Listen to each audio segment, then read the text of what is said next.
कृष्णा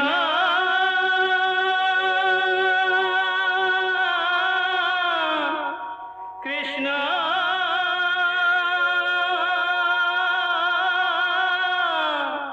हरे कृष्णा हरे हरे।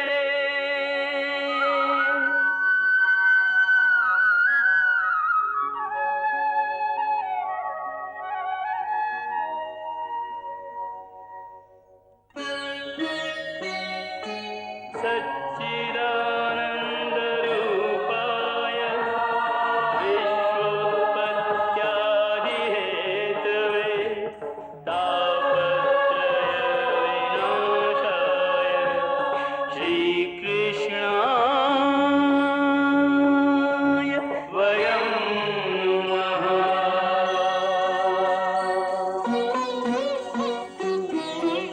श्रीकृष्ण गोविन्द हरे मुरारे, हे नाथ नारायण वासुदेव। हरे कृष्ण राधे राधे कृष्ण कृष्ण कृष्ण राधे कृष्ण राधे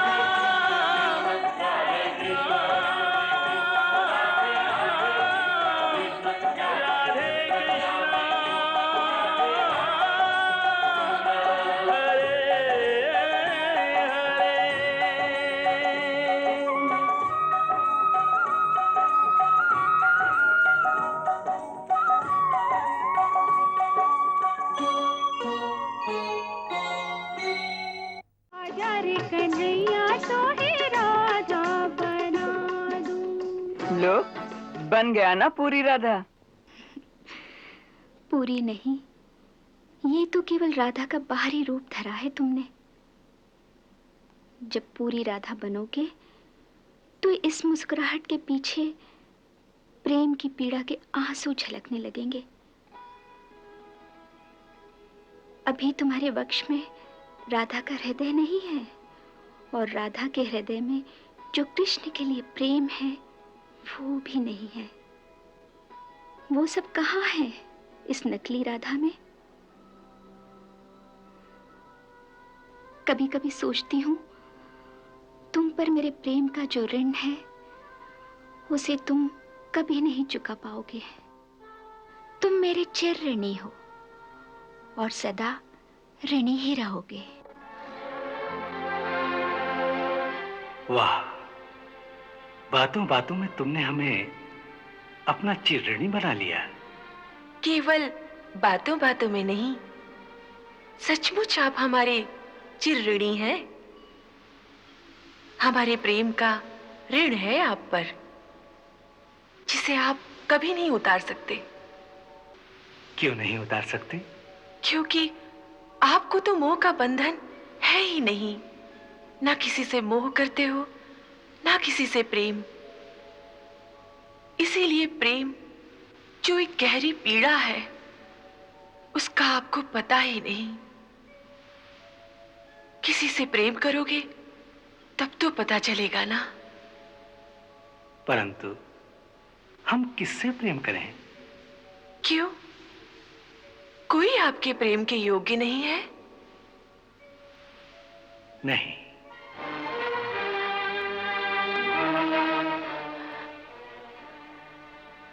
हम भी नहीं? कहिए ना, हम भी नहीं। देखो राधे, प्रेम किसी दूसरे से किया जाता है। हम में दूसरा कौन है? हम दोनों तो एक ही हैं। हम सर्वशक्तिमान परमेश्वर हैं और तुम हमारी सर्व शक्तियों की समूह मूल प्रकृति परमेश्वरी हो।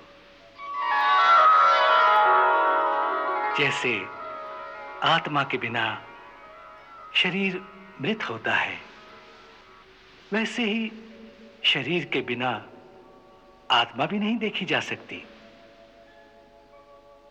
ऐसे ही हमारे बिना तुम निर्जीव हो।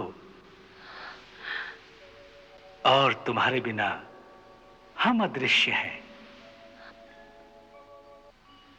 आत्मा और शरीर की एकता के बिना ये सृष्टि कैसे चल सकती है? ऐसा लगता है आप हमें अपने शब्द जाल में उलझा रहे हैं, अपनी माया से भ्रमित कर रहे हैं। नहीं राधे, ऐसा नहीं है। देखो इस सृष्टि को, इसमें अनंत ब्रह्मांड हमारे ही संकल्प से बनते बिगड़ते और विलीन होते रहते हैं।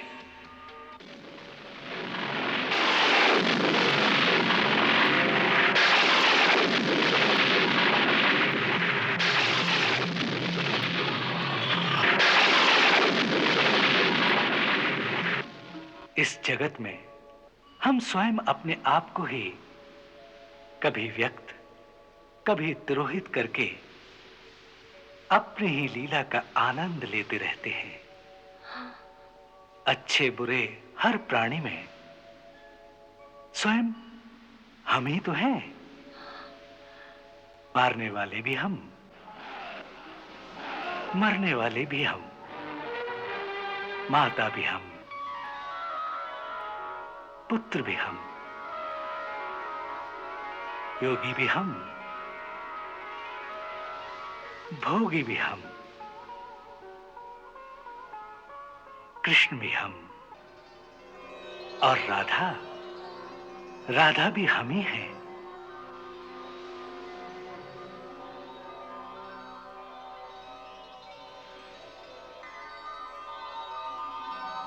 हम तो एक दूसरे से पृथक हैं नहीं, फूल और सुगंध की भांति एक दूसरे में समाये हुए हैं।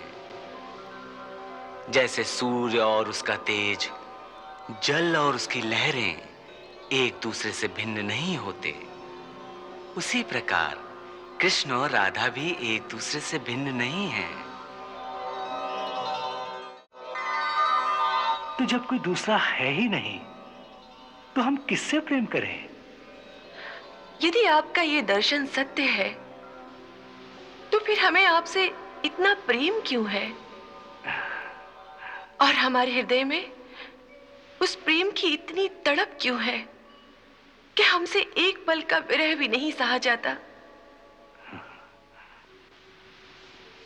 आप भले ही हमारी बातों पर मुस्कुराइए, परंतु ये मत भूलिए कि हमारे प्राणों से ही आपका शरीर बना है।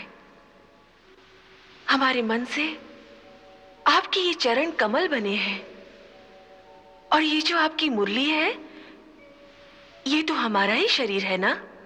ये हम कैसे भूल सकते हैं राधे? परंतु हम जो तुम्हें समस्त पीड़ा और शोक का नाश करने वाला आध्यात्मिक तथ्य बता रहे हैं, उसे तुम क्यों नहीं सुनती?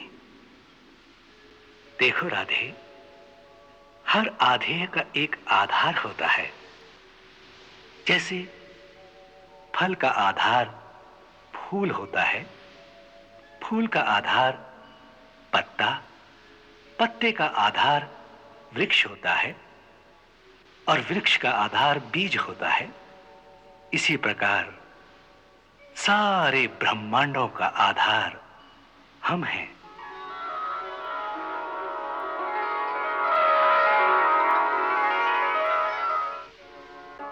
और हमारा आधार आप,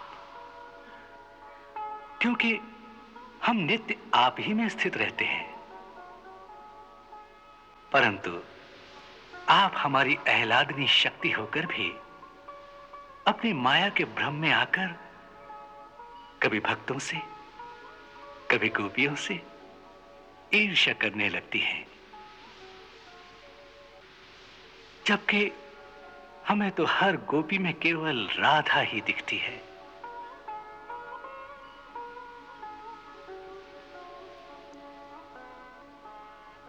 देखो राधे, इस सृष्टि में जहां कहीं किसी भी योनि अथवा किसी भी रूप में जब दो प्रेमी मिलते हैं, वो और कोई नहीं, स्वयं राधा और कृष्ण होते हैं। इस तथ्य को समझकर अपनी ही लीला में आनंद लो और हमारी तरह माया से दूर रहकर माया का खेल देखते रहो। माया का खेल? आप ये कहना चाहते हैं कि माया का कोई तथ्य नहीं, वो सब झूठ है? हमने ये भी नहीं कहा कि माया सर्वथा झूठी है। जैसे सपना सत्य नहीं होता, परंतु स्वप्न का एक अस्तित्व तो है ही, इसीलिए वो सर्वथा झूठ भी नहीं है। इसी प्रकार माया भी वो सत्य भी नहीं है, परंतु ये सब सर्वथा झूठ भी नहीं है। इसीलिए हमने इसे एक खेल कहा है। आपकी माया झूठ हो सकती है, सत्य हो सकती है, अथवा खेल हो सकती है, कुछ भी हो सकती है, परंतु जिसे प्रेम कहते हैं वो ना खेल है ना झूठ, वो तो परम सत्य है और वही आपके जगत का आधार है। इस सच्चाई को काटने के लिए क्या आपके पास कोई तर्क है? नहीं राधे। ठीक कहा आपने। यदि प्रेम सत्य नहीं तो भक्ति सत्य नहीं, और यदि भक्ति सत्य नहीं तो भगवान भी सत्य नहीं। हाँ राधे, तुम्हारे इस तर्क का हमारे पास कोई उत्तर नहीं। हम हार गए राधे। तो भगवान ने हार मान ली? हाँ, प्रेम के आगे ही तो भगवान हारते हैं, इसीलिए सदा भक्त की ही जीत होती है। तो बस सिद्ध हो गया, आप हमारे प्रेम के ऋणी हैं और सदा रहेंगे। इस ऋण को चुकाने का कोई साधन है? हाँ, एक साधन है। वो क्या? प्रेम। जब इस बैरागी मन को त्याग कर राधा जैसा हृदय आप अपने वक्ष में धारण करेंगे और उस हृदय में प्रेम की तरंगे एक झंझावात की तरह उठेंगी, और जब उस प्रेम के आनंद में भी पीड़ा और उसकी पीड़ा में भी आनंद का अनुभव करेंगे, आपको स्वयं ही पता चल जाएगा कि राधा के प्रेम का ऋण कैसे चुकाया जा सकता है। अच्छी बात है,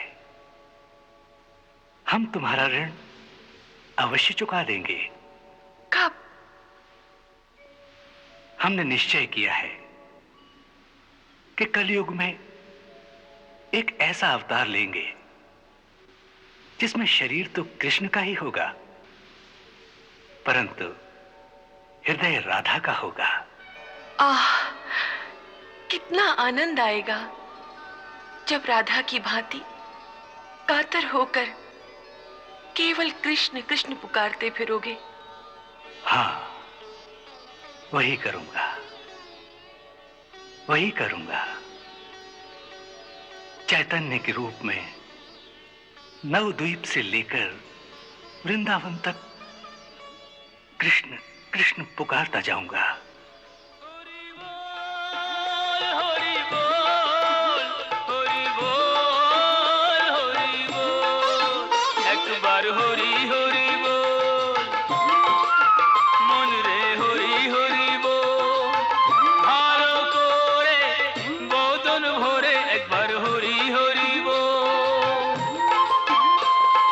भावेरो अनागुना राधा हरिते कोनो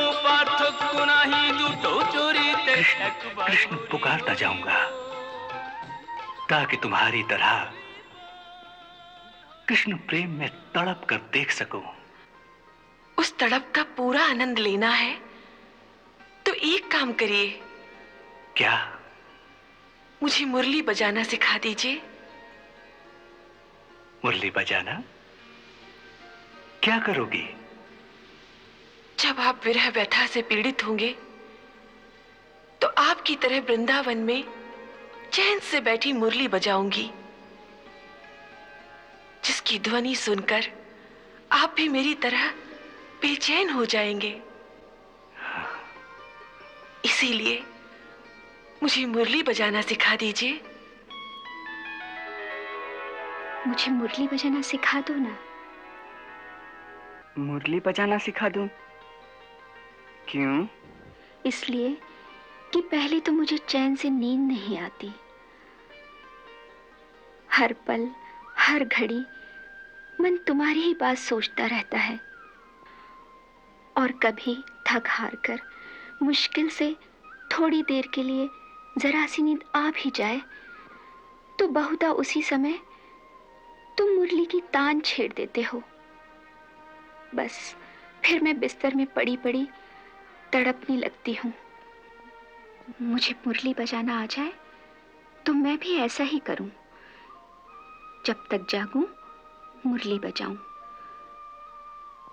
न मैं सोऊं और न तुम्हें सोने दूं। तो तुम्हें अच्छा लगेगा? हाँ। अच्छी बात है।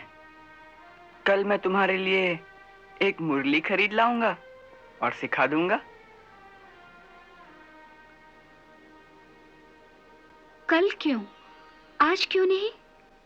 पर आज मुरली कहाँ है?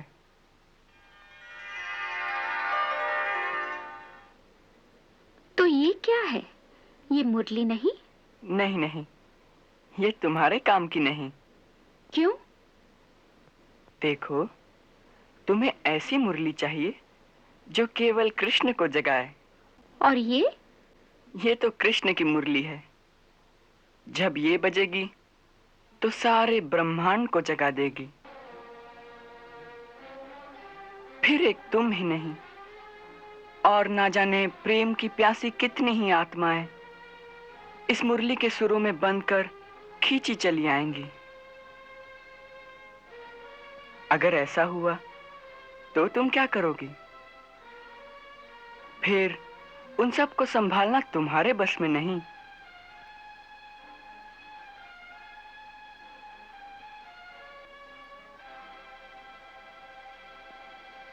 ये तुम्हारा अहंकार है कान्हा। राधा जैसा प्रेम तुमसे और कौन करेगा, जो इस प्रकार मतवाली होकर लोक लाज रिश्ते नाते सब छोड़ छाड़ कर तुम्हारे पीछे फिरेगी। अब अहंकार तो तुम कर रही हो राधे। याद रखो, अहंकार प्रेम का शत्रु होता है। जिसे तुम अहंकार कह रहे हो वो प्रेम का अधिकार है। जो सबसे अधिक प्रेम करेगी वो अवश्य अपना अधिकार मांग सकती है। प्रेम में मांगना नहीं, देना होता है राधे। ये सब दार्शनिक बातें रहने दो। तुम्हें अभिमान है ना अपनी दूसरी प्रियतमाओं पर, तो बजाओ मुरली और बुला लो उन सबको। आज हो जाए सबके प्रेम की परीक्षा।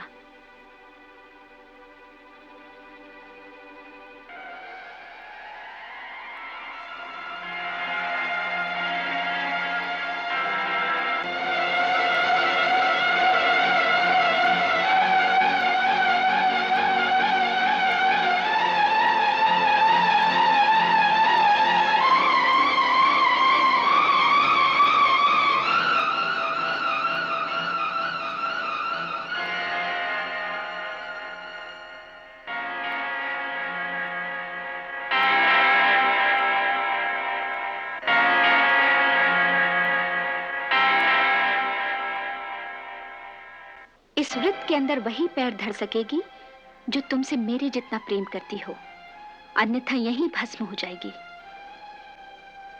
देखते क्या हो? बजाओ मुरली और बुला लो उन सबको। फिर सोच लो।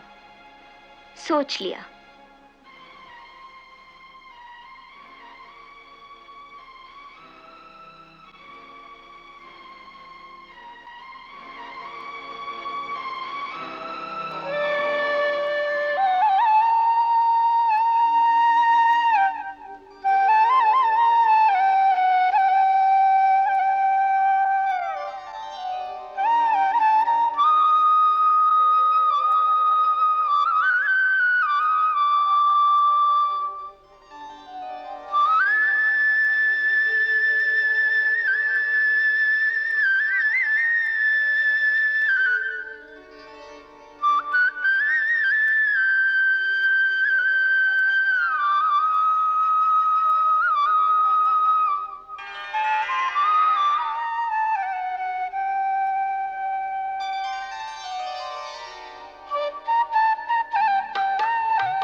मुझे क्षमा कर दो कान्हा। मैंने भूल से केवल तुम पर अपना ही अधिकार समझा था। आज मेरा अहंकार टूट गया। राधा हार गई।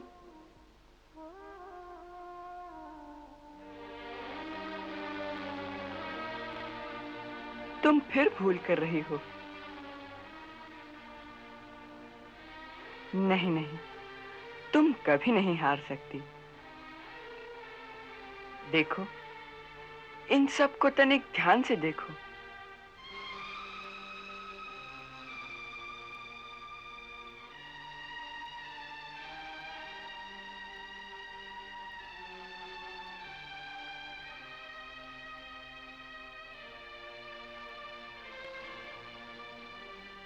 इसे देखो।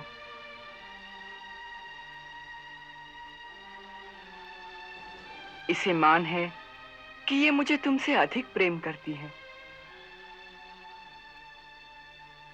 पर चूंकि मैं सिर्फ तुमसे प्रेम करता हूं, सो ये मेरी खुशी के लिए अपने प्रेम का बलिदान कर रही है। ये स्वयं को ललिता कहती है। पर देखो, देखो कि वास्तव में ये कौन है।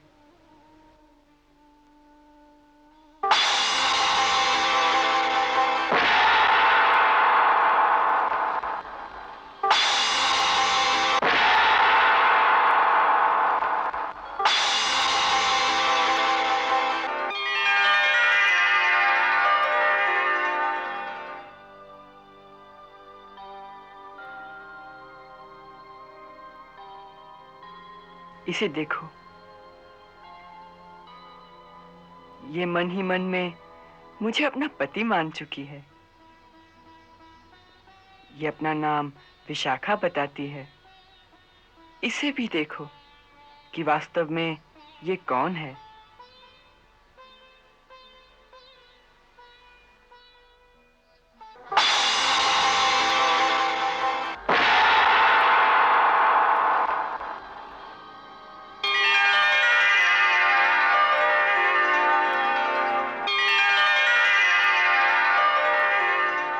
इसी प्रकार गायत्री, सुभद्रा, देवयानी, उत्तरा, सबको देखो।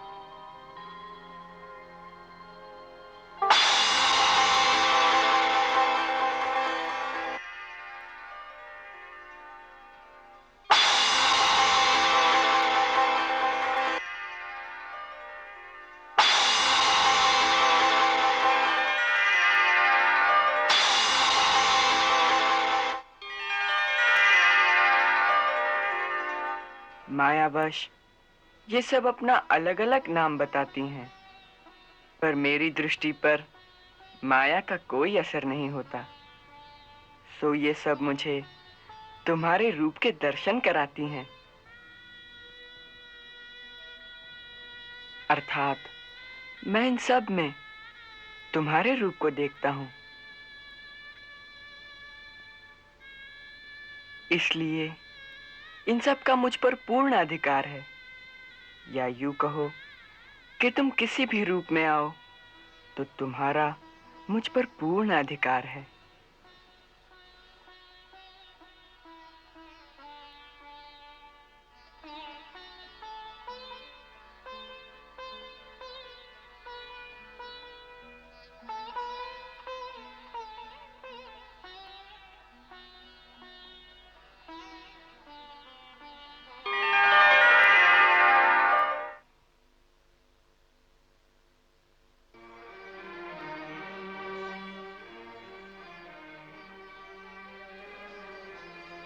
इसका एक यह भी अर्थ है कि तुम्हारी माया तुम्हारी राधा को कितने कितने रूपों में भटका रही है। राधा, यही तो द्वैत और अद्वैत का रहस्य है कि द्वैत के अंदर अद्वैत और अद्वैत के अंदर द्वैत छुपा हुआ है। जब इस सत्य को समझ लोगी तो माया की शिकायत नहीं करोगी।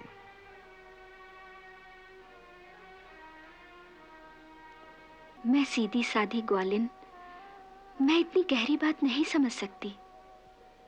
ये बात गहरी अवश्य है, परंतु इसका अर्थ बहुत सीधा है। अर्थात?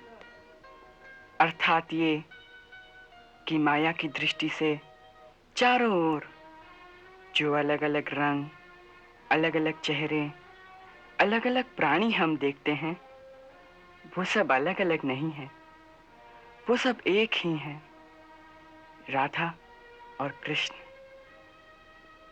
इस संसार में जो कुछ है, जो कोई है, वह केवल राधा और कृष्ण ही है। राधा और कृष्ण के सिवा इस संसार में और कुछ नहीं है। एक चीज है। वो क्या? प्रेम। राधा और कृष्ण का प्रेम।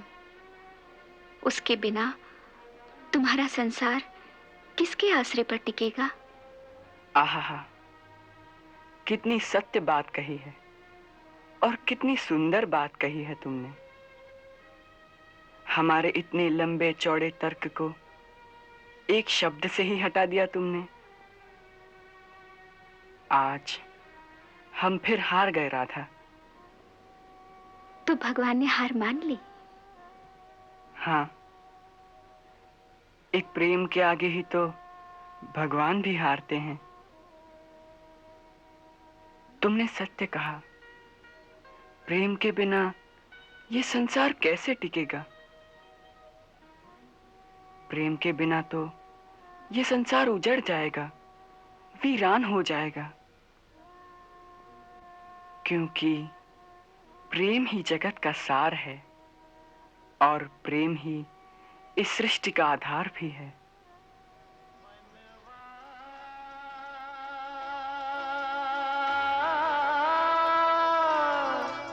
प्रेम जगत का सार रे मनवा, प्रेम जगत का सार।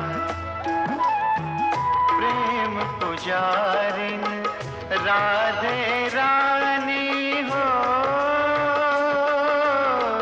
प्रेम पुजारिन राधे रानी, कृष्ण प्रेम अवतार रे मनवा। प्रेम जगत का सार रे मनवा, प्रेम जगत का सार।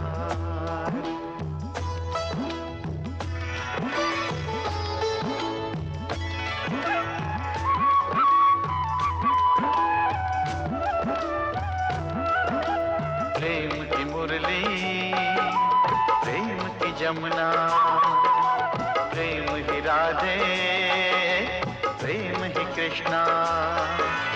एक दूजे के ये अनुरागी, सब में जगाए प्रेम की तृष्णा।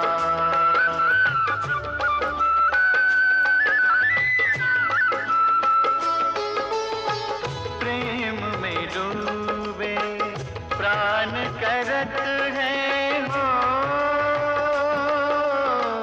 प्रेम में डूबे प्राण करत है, प्रेम की जय जयकार रे मनवा।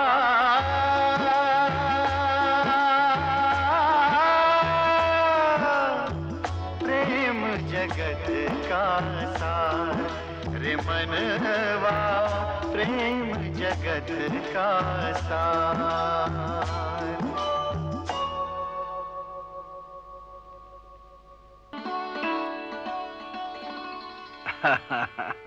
अच्छा, तो देवी देवकी ने ऐसा कहा कि उसका छोटा अनपढ़ ही अच्छा है। वो गैया चराएगा और मुरली बजाएगा। जी गुरुदेव, ऐसा ही कहा उन्होंने। वाह वाह वाह वाह, कैसी गूढ़ बात कह दी उन्होंने। आप इसका अर्थ समझे? गुरुदेव, इसमें गूढ़ क्या है वो तो मैं नहीं जानता, परंतु मेरे विचार में हर प्राणी को अपने अपने सामाजिक उत्तरदायित्व के अनुसार ही कर्म करना शोभा देता है।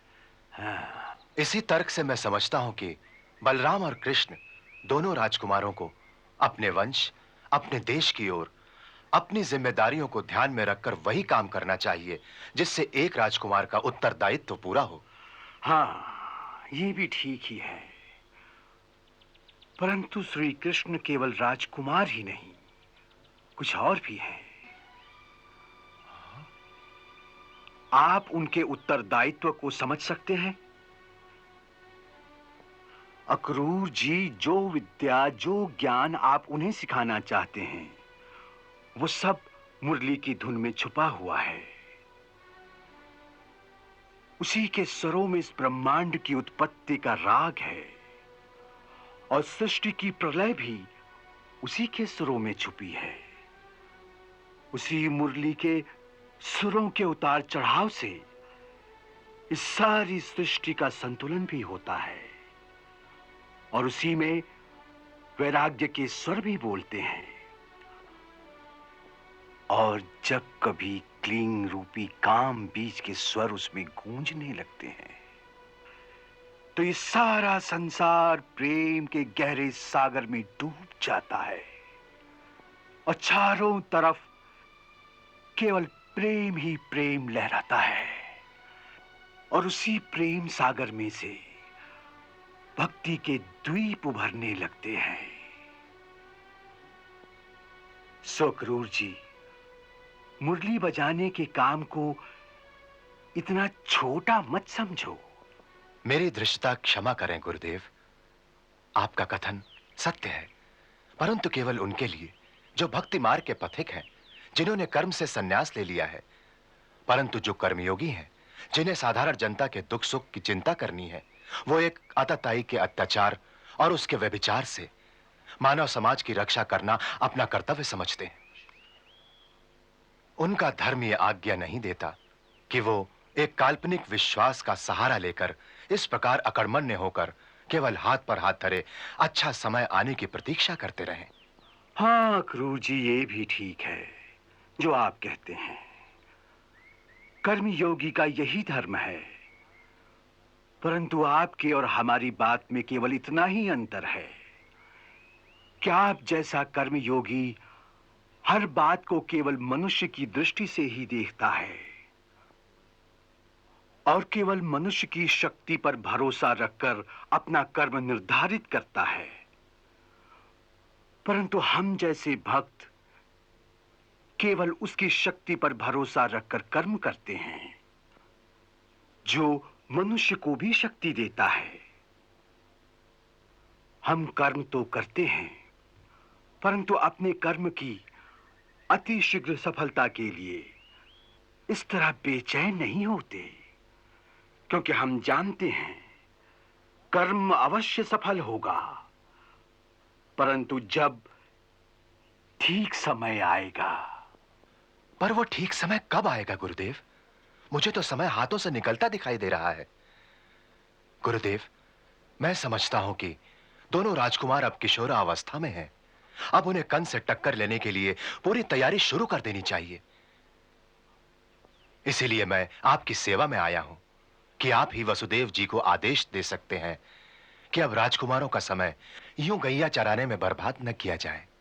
उनका समय बर्बाद नहीं हो रहा अक्रूर जी, ये समय तो उनकी प्रेम लीला का है। प्रेम लीला? हाँ, परंतु आज की राजनीति में उसका प्रयोजन क्या है? उसका प्रयोजन है मानव को यह सिखाना है कि प्रेम के बिना मनुष्य का जीवन अधूरा रहता है। केवल राजनीति जीवन को पूरा नहीं करती, ना ही वो जीवन का अंतिम लक्ष्य है। जीवन का अंतिम लक्ष्य है प्रेम,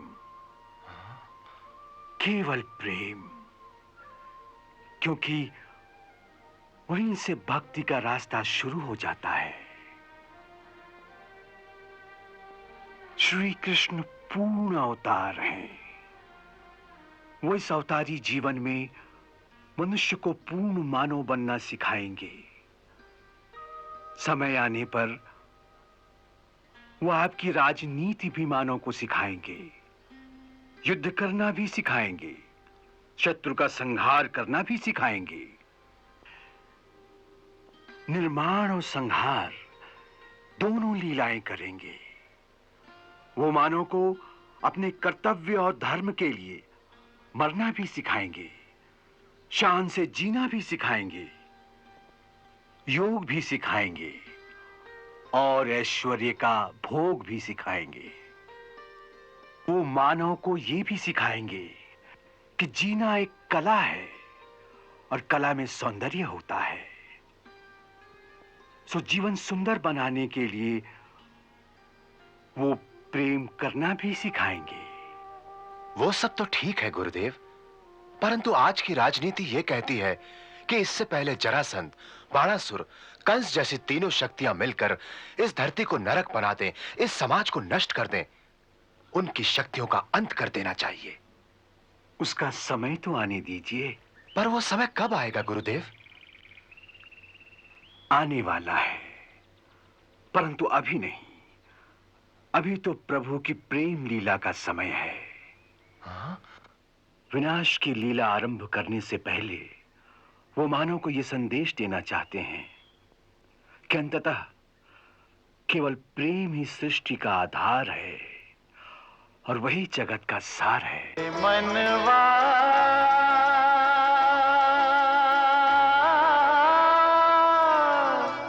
प्रेम जगत का सार, रे मनवा प्रेम जगत का सार।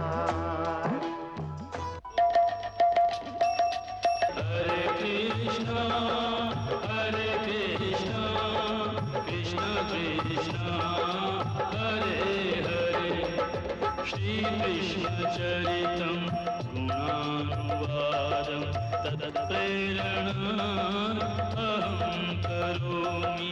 मम भावगीतं हृदयस्य प्रीतं त्वत्पद्मपादे समर्पयामि। हरे राम राम राम हरे हरे, हरे कृष्ण कृष्ण कृष्ण हरे कृष्ण।